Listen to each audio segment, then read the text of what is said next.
Hi. Hello. నమస్తే అందరికి. Welcome to my channel. ఇప్పుడు మనం చెప్పుకోబోతున్న story 'my bad boy' episode 194. Story చదివే ముందు ఛానల్‌ని తప్పకుండా సబ్స్క్రైబ్ చేసుకొని లైక్ చేయండి. శౌర్య రూమ్‌ని డెకరేషన్ చేస్తూ ఉంటే, "మమ్మీ మా రూమ్‌కి డిన్నర్ పంపించు" అని రుద్ర వేదని తీసుకొని వాళ్ళ రూమ్‌లోకి వెళ్ళిపోయాడు. కొత్త జంట కూడా వీళ్ళందరి ముందు ఇబ్బంది పడతారని వాళ్ళకి కూడా రూమ్‌కే డిన్నర్ పంపించేశారు మీనాక్షి గారు. "శౌర్య, నాన్న నువ్వు కాస్త త్వరగా తిని నీ రూమ్‌లోకి వెళ్లి రెడీ అవ్వరా" అని చెప్పడంతో ఇక శ్రావణి కాస్త భయపడుతుంది అని చెప్పి మార్నింగ్ నుండి తనతోనే ఉన్నాడు శౌర్య. భోజనం కూడా తనే స్వయంగా శ్రావణికి తినిపిస్తూ ఉంటే, "పర్లేదు శౌర్య గారు నేను తింటాను" అని తను భయంగా చెప్తూ ఉంటే, "ఓయ్! ఇది మన ఇల్లు. మనం మొగుడు పెళ్ళాలమే. మనం ఇలా తినిపించుకున్నా ఎవడు ఏమి అనుకోరు. కానీ కాస్త తినవే. మొగుడు తినిపిస్తూ ఉంటే కూడా వద్దు అని భయపడేదాన్ని నిన్నే చూస్తున్నాను" అని ఆమెకి అదో మాట, ఇదో మాట చెప్తూ భోజనం తినిపించేశాడు శౌర్య. వాళ్ళ రూమ్‌లోకి వెళ్ళిన వేద ముందుగా ఫ్రెష్ అయ్యి వస్తే, రుద్ర కూడా ఆ తర్వాత ఫ్రెష్ అయ్యి టవల్ కట్టుకొని వచ్చి వార్డ్రోబ్ దగ్గర డ్రెస్ తీసుకుంటూ ఉంటే, వేద పెద్ద పొట్టేసుకొని మెల్లిగా అడుగులో అడుగు వేసుకుంటూ వెళ్ళి అతడిని వెనక నుండి హత్తుకోవాలి అని చూస్తే, ఆమె పొట్ట అడ్డు వచ్చి, "బావా హగ్ చేసుకోవా నన్ను? ఇది అడ్డొస్తుంది నేను నిన్ను హగ్ చేసుకోవాలి అంటే" అని బుంగమూతి పెట్టుకొని తన పొట్టని చూపిస్తూ చెప్తుంది. ఆమె వేషాలు అన్నీ తెలిసిన ఏకైక వ్యక్తి కాబట్టి, "ఏంటే నీ బాధ?" అని రుద్ర ఆమె వైపుకు తిరిగి అతడి తడితలని అటూ ఇటూ ఊపుతాడు. వాటర్ అన్నీ ఆమె మొహం మీద పడేలాగా. "అబ్బా! ఇప్పుడే ఫ్రెష్ అయ్యాను. నువ్వలా చేయకు" అని వేద కళ్ళు మూసుకొని మెల్లిగా మళ్ళీ కళ్ళు తెరిచి, ఇప్పుడు వాళ్ళకి ఫస్ట్ నైట్ ఏర్పాట్లు చేస్తున్నారు కదా! కానీ మనకేది అలా సాంప్రదాయం ప్రకారం జరగనే లేదు. పైగా నువ్వు నన్ను ఫార్మ్ హౌస్‌కి తీసుకెళ్ళావు. మనకు పెళ్లి సరిగ్గా జరగలేదు. ఏది సరిగ్గా జరగలేదు. మనకి మనం ఎప్పుడు చేసుకుందాం మరి అలా అన్ని ఏర్పాట్లతో అని అడిగింది వేద పిచ్చి మొహం వేసుకొని. అలాంటప్పుడు దాన్ని ఫస్ట్ నైట్ అనరే. మనకిప్పటికే బోలెడు నైట్స్ అయిపోయాయి కదా! అన్నాడు రుద్ర. వేద కోరినట్టుగా ఆమెని మెల్లిగా హత్తుకుంటూ మధ్యలో తన పొట్ట అడ్డు వచ్చినా కూడా ఆమె భుజం మీద ప్రేమగా చేయి వేసి తడుముతూ, "అబ్బా! ఏదో నైట్‌లే బావ.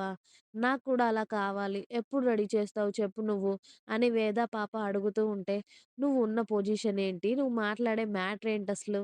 కాస్త అయినా పొంతన ఉందా? నువ్వు మాట్లాడే మాటలు? ఇంకో నెలలో డెలివరీ పెట్టుకొని ఫస్ట్ నైట్ కావాలనే అమ్మాయిని నిన్నే చూస్తున్నానే రాక్షసి. వీడు పుట్టాక, నువ్వు క్యూర్ అయ్యాక, నీ ఆరోగ్యం సెట్ అయ్యాక అప్పుడు ఆ సెటప్ వేస్తానులే. అప్పుడు అల్లాడిపోవాలి రాక్షసి. ఇప్పుడు కావాలి అంటున్నావు కదా! అప్పుడు వద్దు బావ అని నీ నోటితో అరిపించకపోతే చూడవే" అన్నాడు రుద్ర అతడి పెదాలతో ఆమె మెడ వంపున గట్టిగా కొరుకుతూ. "ఓయ్! నువ్విప్పుడు కూడా నువ్వు నా ఒళ్ళంతా అలా ఘాట్లు పెట్టావనుకో, అమ్మ గాని, అత్త గాని చూస్తే నా పరువు పోతుంది. కాస్త డీసెంట్‌గా బిహేవ్ చేయొచ్చు కదా" అని వేద అంటుంటే, రుద్ర ఇంకో వైపుకి మెల్లిగా కొరికి, "ఇంత డీసెంట్‌గా చాలా" అన్నాడు మత్తుగా. "నేను డెలివరీ తర్వాత అలాంటివి సెట్ చేయమన్నాను కానీ, ఇప్పుడే నేను నిన్ను వేరే మూడ్‌లోకి పొమ్మనలేదు" అని మెల్లిగా అతడి బుగ్గ మీద చెయ్యి వేయడంతో, రుద్ర ఆమె చేతిని తీసుకొని ముద్దు పెట్టుకుంటూ, "ఎంత కంట్రోల్ చేసుకుంటున్నానో తెలుసా పిచ్చి? పిచ్చెక్కిస్తున్నావే. వీడింత ఫాస్ట్‌గా కడుపులో పడి బతికిపోయావే నువ్వు.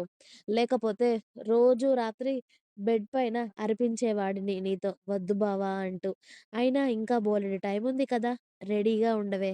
నీ బావ రొమాంటిక్ టార్చర్ అనుభవించడానికి" అని కన్ను కొట్టాడు రుద్ర వేదని చూస్తూ.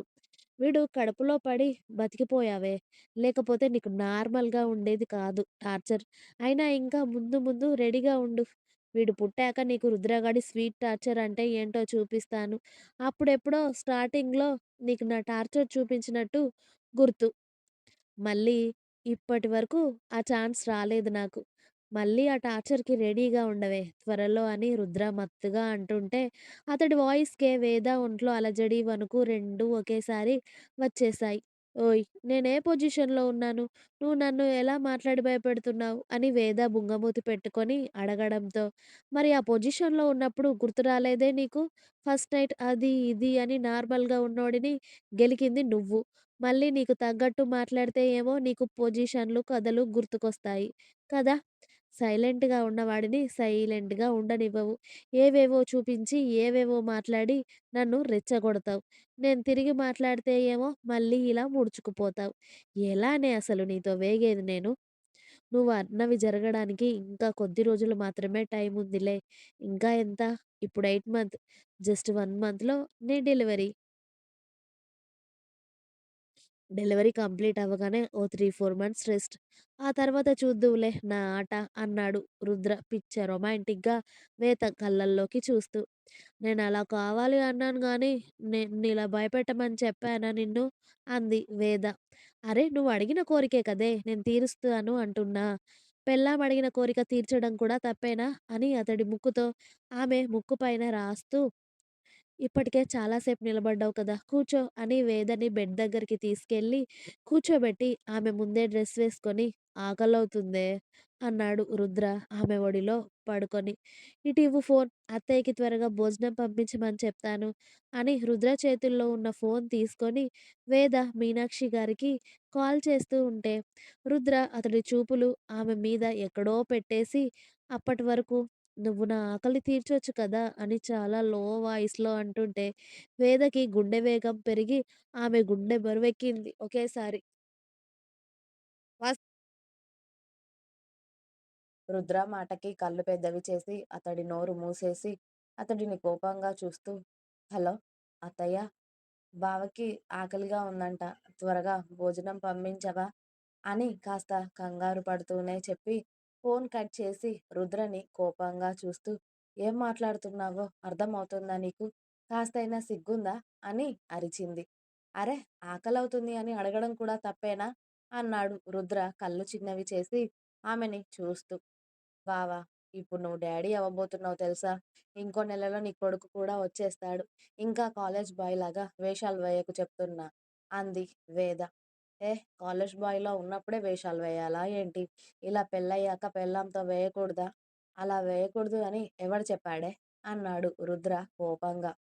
ఎవడో ఎందుకు చెప్తాడు? నేనే చెప్తున్నాను బాబు. ఈ మధ్య నీ అల్లరి ఎక్కువయ్యింది తెలుస్తుందా నీకు? అని వేద అంటున్నప్పుడే నాన్న రుద్ర అని సుధాగారు పిలిచేసరికి రా అత్తయ్య అని పిలిచాడు రుద్ర. వస్తున్నా నాన్న అని సుధాగారు రుద్ర, వేద కోసం భోజనం తీసుకురావడంతో మెల్లిగా రుద్ర వేద ఒడిలో నుండి లేచి పక్కన కూర్చోగానే ఏంట్రా నాన్న ఆకలవుతుందా? అందుకే ఎప్పుడూ పని పని అనకుండా కాస్త టైంకి భోజనం చేయాలి. రుద్ర చూసావా ఇప్పటికే పెళ్లి పనులు, ఆఫీస్ వర్క్ అంటూ ఎలా అయిపోయావో అని సుధాగారు అల్లుడితో మాట్లాడుతూనే ఆవిడే భోజనం కలిపి రుద్రకి తినిపిస్తూ ఉంటే వేద మిడిగుడ్లు వేసుకొని వాళ్ళిద్దరిని చూస్తూ ఉంటుంది. అలా చూసి నా అల్లుడికి దిష్టి పెట్టకే రాక్షసి. నీకు కూడా తినిపిస్తానుండు అని చెప్పేసి సుధాగారు అల్లుడికి, కూతురికి తినిపిస్తూ ఉంటే అప్పుడు హ్యాపీ అయ్యింది వేద. ఇంకా ఉంది. మీకు నా స్టోరీస్ నచ్చినట్టయితే ప్లీజ్ లైక్ చేయండి, షేర్ చేయండి. అలాగే ఛానల్‌ని తప్పకుండా కొత్త వాళ్ళందరూ సబ్స్క్రైబ్ చేయండి. Please subscribe my channel. Thanks for watching my video. By by. Please like, share and subscribe.